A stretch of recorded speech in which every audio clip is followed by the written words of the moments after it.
Hey guys, welcome to another episode of Revived. Today, I want to talk about something that has been on my mind a lot lately, and that is the fundamental truth that you have to heal yourself before you can become a parent. And yes, you are receiving this advice right now. Well, I wouldn't really call it advice, it's just my perspective. You if you were asking yourself, am I really getting this perspective from somebody who isn't physically a parent? And my answer to that is yes, you are. Because I see a whole lot of parents that, the way that they engage with their children, the way that they talk about their children, it doesn't really seem like they know what the fuck they're doing. And I know you might say, well, no parent is perfect. Parents are just learning as they go. And well, then you shouldn't be a parent, to be honest.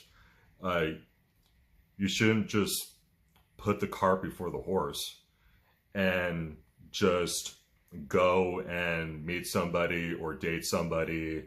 Maybe you decide to propose to them, or they ask you to marry them, and you guys get married and you start having a bunch of kids. Do not go forth and do that without first really getting to know and understand who you are, because children are not going to do that for you. And I hate to say it, but that's why most people become parents. It's because they are trying to figure out who they are. There's a couple of possibilities that come to mind for me.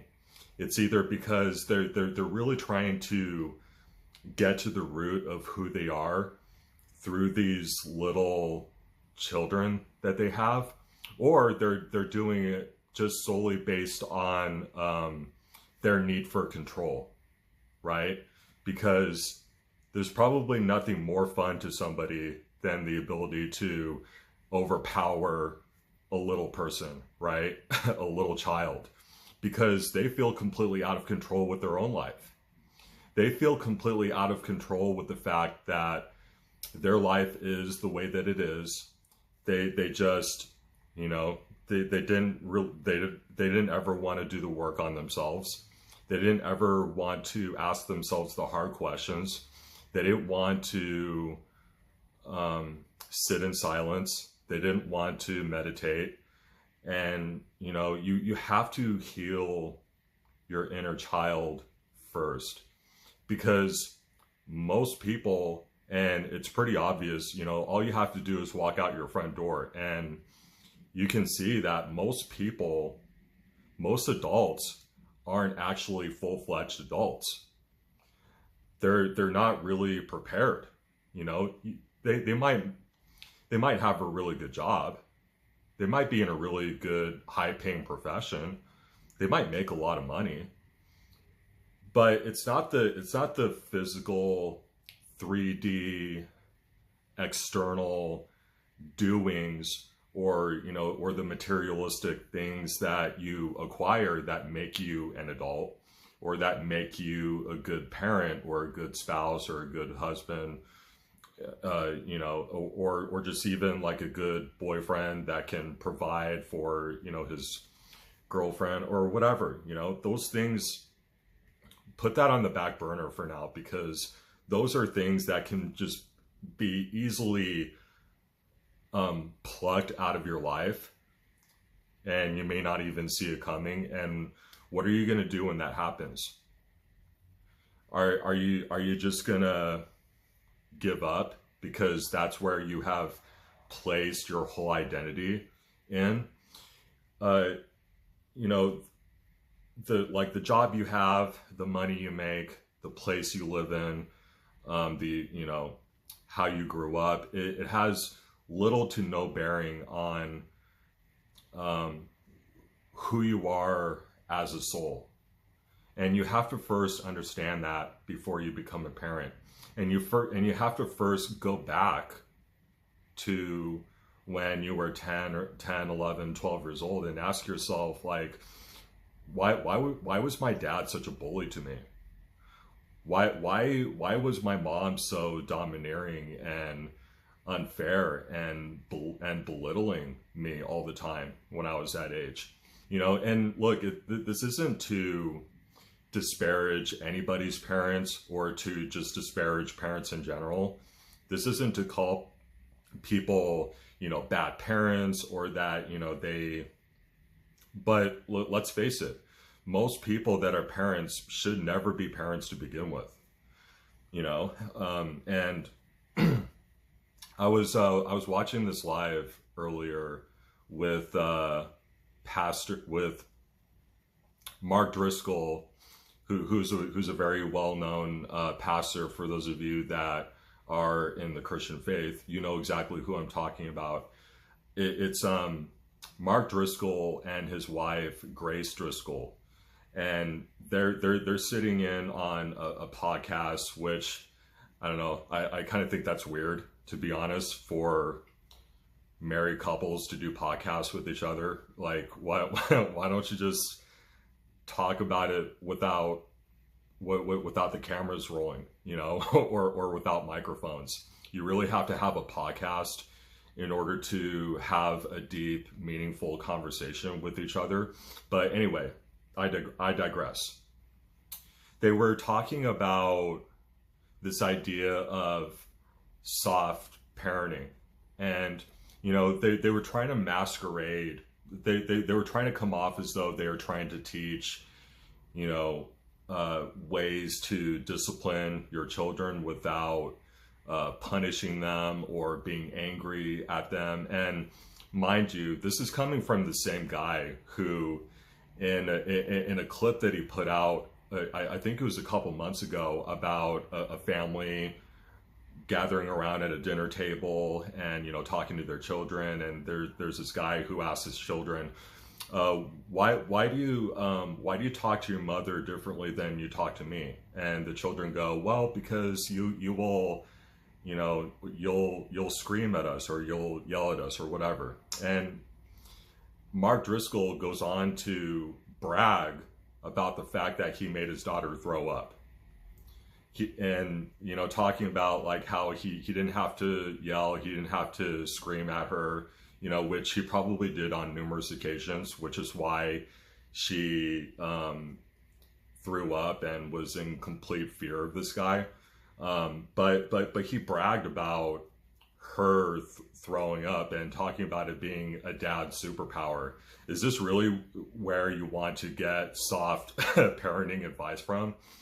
But you know, they were talking, and you know, although they were trying to portray this live or this podcast as like a class on how to be gentle with your children and how to be, you know, good parents and this and that, it still came across to me like they're still blame shifting, like they're still blaming their children for, you know, fights that they've had as a couple, and you know, like the divide between him and his wife. Although like it seems like, you know, they're not these tyrannical, you know, like they're not these tyrannical taskmaster parents. If you really read between the lines, there's no accountability. There's no, you know, the only solution that, you know, him and most pastors will come up with is just pray about it, or, you know, go to the Lord and talk to him about it. Okay, well, let's just say that you do go and pray to the Lord about it, and the Lord says this to you. Maybe you need to go back and revisit your childhood. Maybe you need to go back and revisit your parents being abusive towards you, or your teachers being abusive towards you, or other kids in school being abusive towards you. Oh, no, no, no, no, fuck that. You know? But no, it's just normal status quo. Like just pray about it, and the Lord will take care of everything. Now God will take care of you, but you have to aid in your own rescue, right? And healing your inner child is part of that. If you are thinking about being a parent, or if you're struggling as a parent, I would say do the healing work first before you become a parent. Which is why I'm so glad that I don't physically have children right now.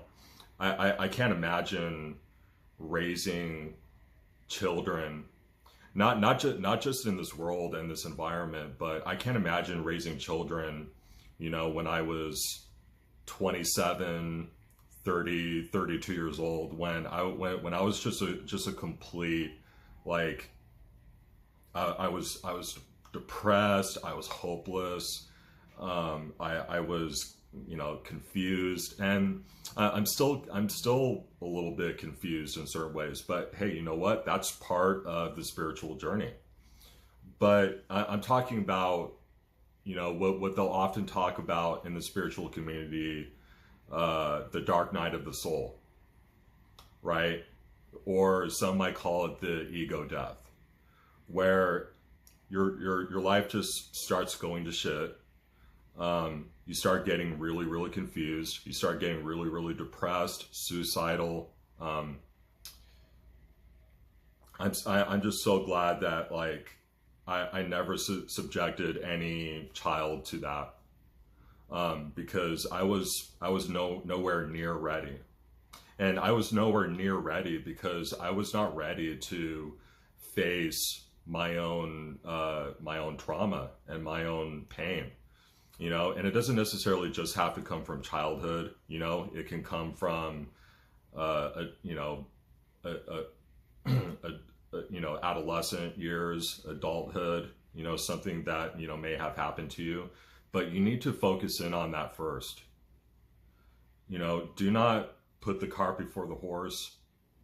Do not let your ego take over and go, hey, you know what? I'm just going to go and hitch up with the first woman that I see, and we're gonna start, like, pushing out a bunch of kids, and these children are going to change me, they're going to fix me, and or I'll get to have all the control that I want over these little children up until they've reached the legal adult age, because those are really the two reasons that I can come up with personally of why most people become parents. It's either A, they want somebody to fix them, or B, they want control over someone, or a few kids. One last thing, and then I'm going to go ahead and wrap this up because we're already coming up on 15 minutes. There's this other thing too that kind of bothered me a little bit. And it was where this guy, I don't know if you guys know who Patrick Bet-David is, the Valuetainment podcast, but he was on Bill Maher's podcast, and Bill Maher was talking about how he hates children, he doesn't like being around children, which, let me just say this first, they're both wrong. Because, Bill Maher hates children because he has no understanding or empathy for who he was as a child. On the other hand, Patrick Bet-David is talking about, how he's so glad that he's had children because his children fill the void for his soul. Did he really just say that? Like, his children, it's on his children now to fill this big, deep void within inside himself that he is supposed to work on himself. So anyway, I thought that was interesting, but I got to go ahead and get going. I hope you guys enjoyed this episode. And if you did, share with your friends and your family. And like always, I love you, and I'll talk to you again soon.